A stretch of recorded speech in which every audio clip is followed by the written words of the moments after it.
Well, Lastimosa, who's known as a fourth period man, has not scored here in the fourth quarter so far.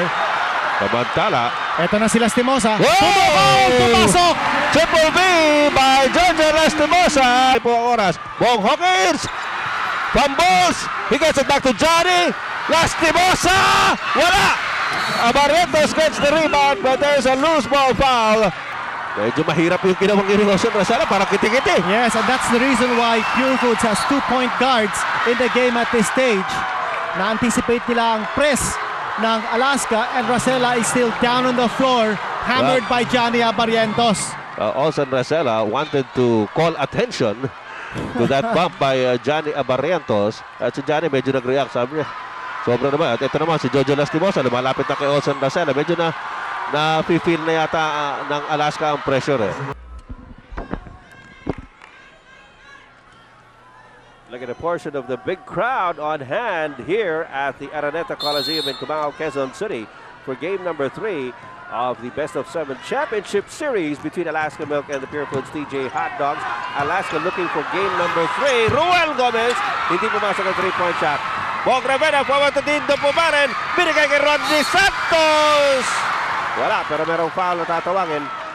Again, the running attack of Pure Foods. Abarrientos sitting on the bench. Pero ang ganda tignan nitong mga layups ni Rodney Santos. Napaka-graceful, nakita mo naman. Kaya kanya nga tawag sa kanya, slasher. Yun. Nakakahanap yan ng butas.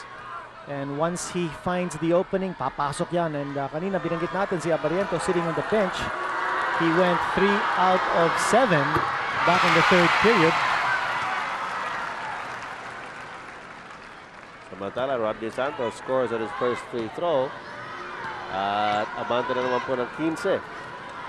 Pure Foods TJ Hot Dogs with 9:04 remaining in this ball game. Mahaba pa yan. Oo. That lead is far from being safe.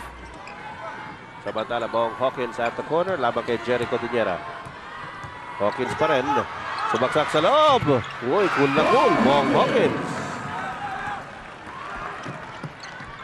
84-70. 14-point lead by Pure Foods. Rodney Santos at the baseline. Nilabas. Uy, masyadong hindi nakaintindihan si Edmund Reyes at si Bong Rivera kung sino kukuha ng pasa.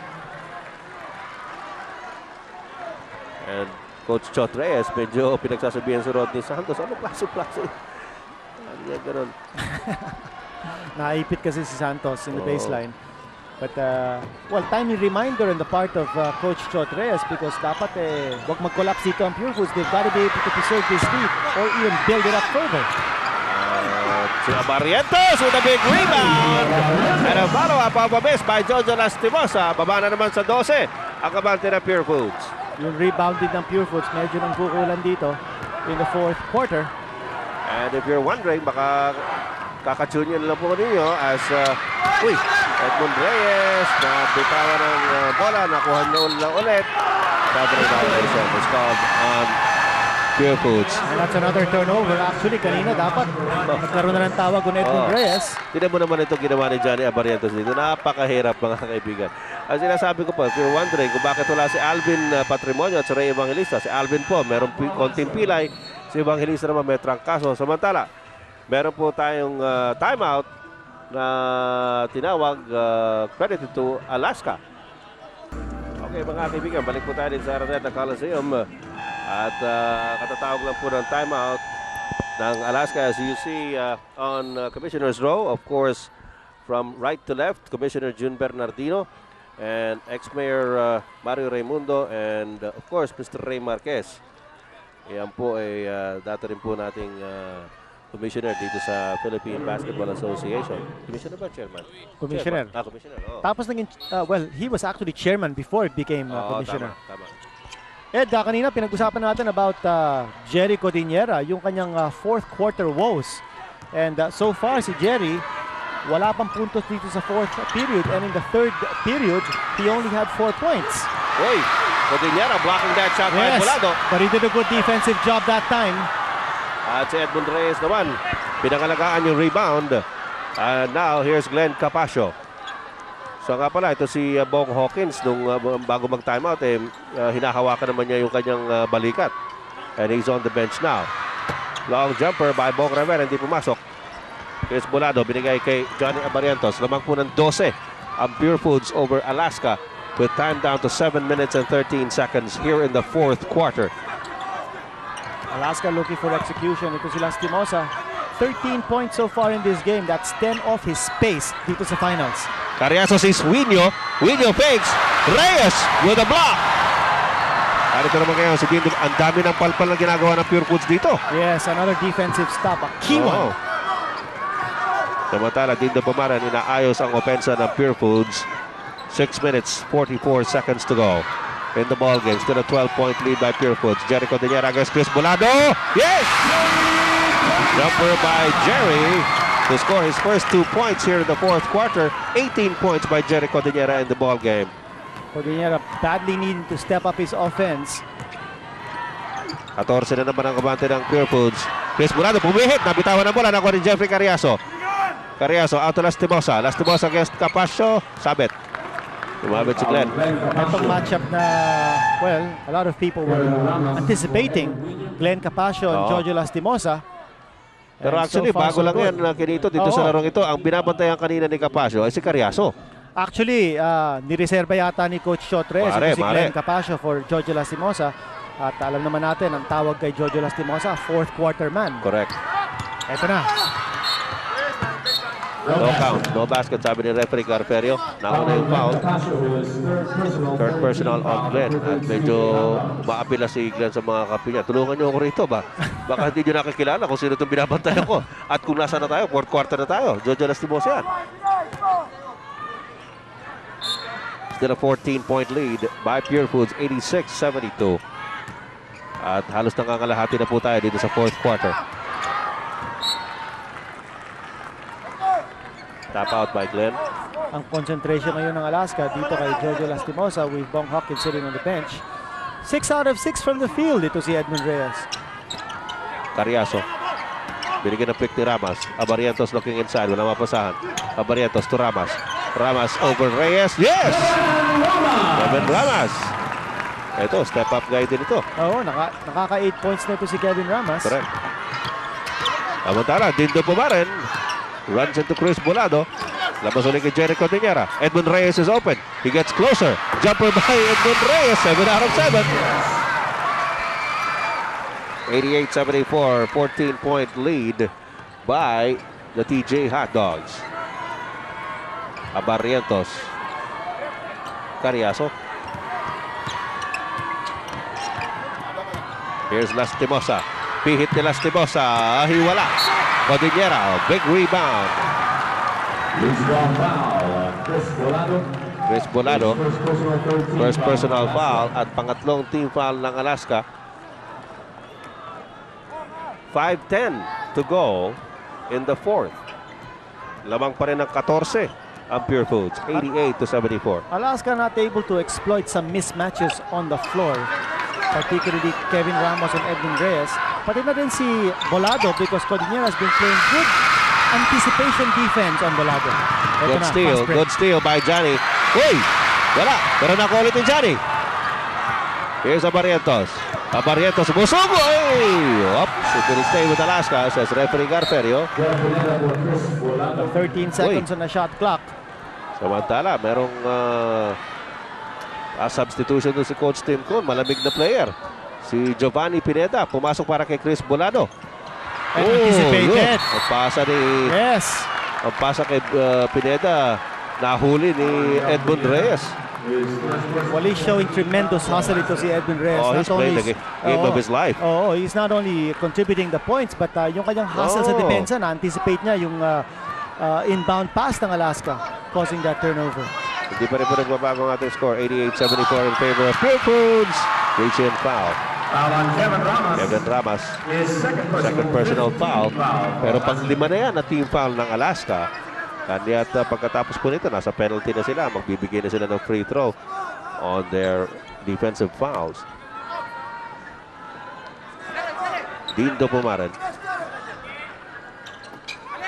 Jerry Cordillera. Deliberate basketball now being played by Pure Foods. Edmund Reyes taking it strong. Oy, palpal ni Kevin Ramas. Pero nakuha ni Capasio ang bola. Inago naman kala sa likod. Hindi. Capasio puts it up. Wala. Pineda. Napitawan ang bola. Nakuha dito Pumarin. First 24-second shot clock for Pure Foods. We still have 4 minutes to go in this ball game. And more time to kill for Pure Yes. Foods. Wild and woolly sequence still going Pure Foods' way. Codinera. Buxton. Nakuha ni Johnny Abarrientos. Abarrientos. Forward na sa Giovanni Pineda. Pineda goes in. Yes!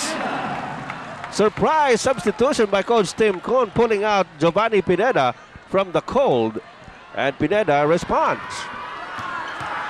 Samantala, Bong Rivera's pass picked up o picked off by Jeffrey Carriazo. 12 na lang mga kaibigan ng abante ng Pure Foods. Humahabol itong Alaska. Carriazo! And it's down to a 10-point lead by Pure Foods. 3 minutes and 24 seconds to go. We have a timeout by Chot Reyes. Well, mga kaibigan, the last 4 points of the game delivered by Giovanni Pineda and Jeffrey Carriazo of Alaska Milk. At lumapit na naman ang Alaska. 10 na lang ang abante ng Pure Foods. Bumalik din po si Bong Hawkins. And ang Alaska po naman ngayon, umaanghang naman ang depensa dito po sa inbounds. Well, bumalik na si Racela at na-anticipate ni Coach Otres magkakaroon ng trap. The ball will remain with Pure Foods now. Nakita natin, in anticipation of the trap of Alaska, 2 point guard ang naglalaro for Pure Foods. At this stage, Racela at si Dindo Pumarin.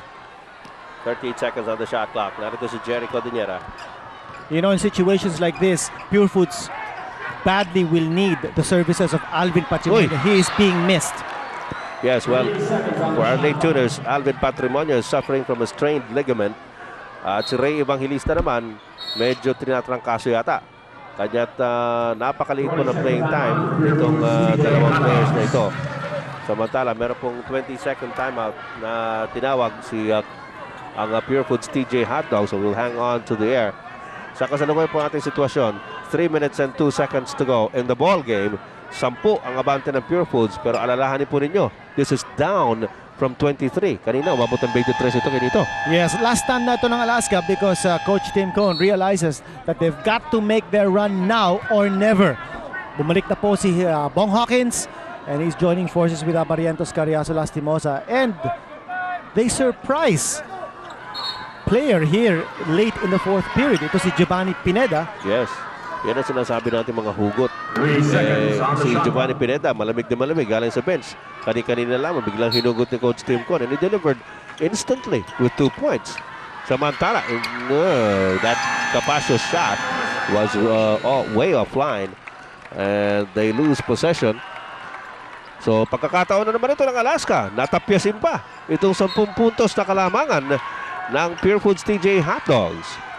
Marami pa pong pwedeng mangyari rito. 2 minutes and 55 seconds to go in the ball game. Lamang ng 10 ang Pure Foods. Johnny Abarrientos says it. Well, Lastimosa, who's known as a 4th period man, has not scored here in the 4th quarter so far. Samantala. Ito na si Lastimosa. Pumasok! Triple V by Jojo Lastimosa to slice the lead to only 7 points. 2.5 minutes to go. Yan ang first field goal ni Jojo Lastimosa here in the 4th quarter. Olsen Racela has it. Pure Foods Racela must remain aggressive. Pumarin is open. Jumper by Pumarin is good. That's a big shot by Dindo Pumarin. 90-81. 9-point lead by Pure Foods. Pero mahaba pa rin po ang oras. Bong Hawkins. Fumbles. He gets it back to Johnny. Lastimosa. Wala. Abarrientos gets the rebound, but there's a loose ball foul by Glenn Capaccio as we go to the last 2 minutes of the game. Brought to you by Tanduay Rum 5 Years Junior Lapad. Tanduay, the #1 rum. Pure Foods not yet in the penalty situation. Yes. Big sequence of events. Bong Hawkins electing to try to drive, losing the ball in his dribble. Pero natapit na yun to save Yes. the basketball, to save their possession. Johnny Abarrientos against Olsen Racela. Pineda from the corner! Wow! What a big surprise! Giovanni Pineda! 7-point lead by Pure Foods. 1 minute and 44 to go. Pure Foods gambled that time, allowing Pineda to take the shot from the corner.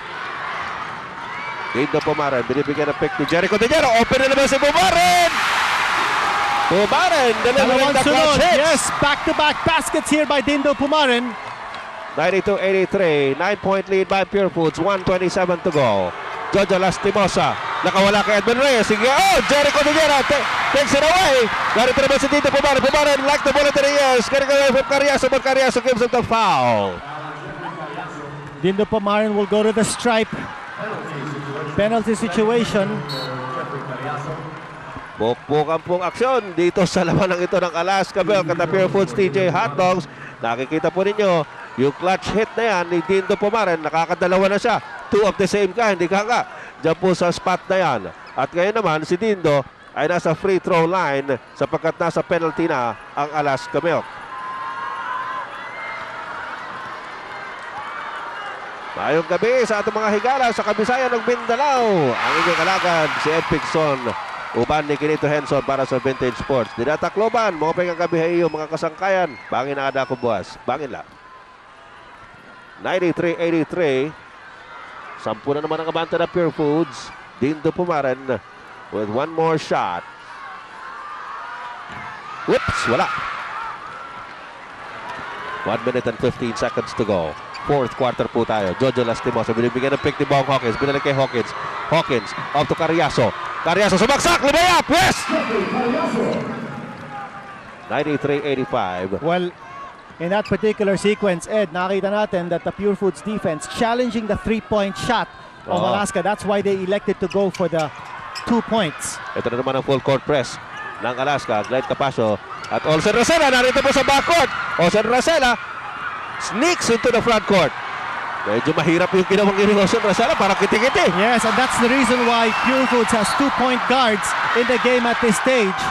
Na-anticipate nila ang press ng Alaska, and Rosella is still down on the floor, hammered by Johnny Abarientos. Olsen Rosella wanted to call attention to that bump by Johnny Abarientos. At si Johnny medyo nag-react. Sabi niya, sobra naman. At ito naman si Jojo Lastimosa, lumalapit na kay Olsen Rosella. Medyo na-feel na yata ng Alaska ang pressure eh. At si Giovanni Pineda, sabi kay Olsen Rosella, tama niya. Basketball na lang tayo. Less than a minute to go in this ball game, ladies and gentlemen. This is Game 3 of the Best of 7 Championship Series between Alaska Milk and Pure Foods. Alaska looking for game number 3. Pure Foods, hinahanap pa po ang kauna-unahan nilang panalo dito sa seryeng ito. So many players stepped up here for Pure Foods, and it looks like the Tender Juicy Hot Dogs on the way to scoring their first victory dito sa series na to. Alam mo, ayan, si Alvin Patrimonio, binubuhat si Dindo Pumaren na pinalitan ni Bong Ravena. Niyakap ni Alvin Patrimonio at binuhat si Dindo Pumaren. Nagtatatalon si Alvin Patrimonio, favoring his right foot. Pero lamang na sila ng 10 with 47 seconds to go. Bong Hawkins, matik maagawan. Hawkins hangs on, but there is a foul spotted by referee by Ledesma. Okay.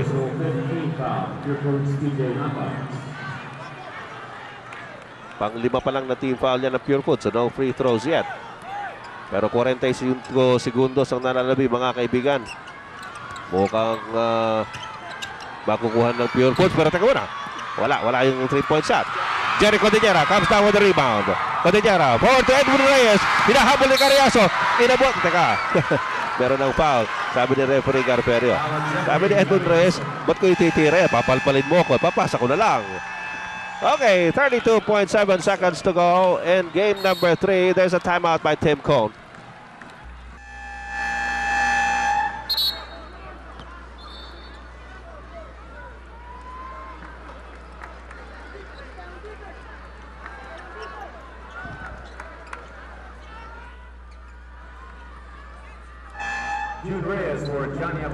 Okay, ladies and gentlemen, back with us here at the Araneta Coliseum with only 32.7 seconds left. A 10-point lead by the Pure Foods TJ Hot Dogs at si Edmund Reyes ay nasa 4.5-meter line pa. Well, at this stage, Ed, we can concede this victory to Pure Foods. And this game, reminiscent of the New York Knicks victory back in the 1970s. I think it might have been the early part of the 1970s when Willis Reed was hurt and he was the main man of the New York Knicks, pero pinasok siya ni Coach Red Holtzman. Started the game, He played only minimal minutes at the start. Tapos nanalo yung Knicks. They did it for Willis. And here in this game, the Tender Juicy Hot Dogs are doing it for the captain.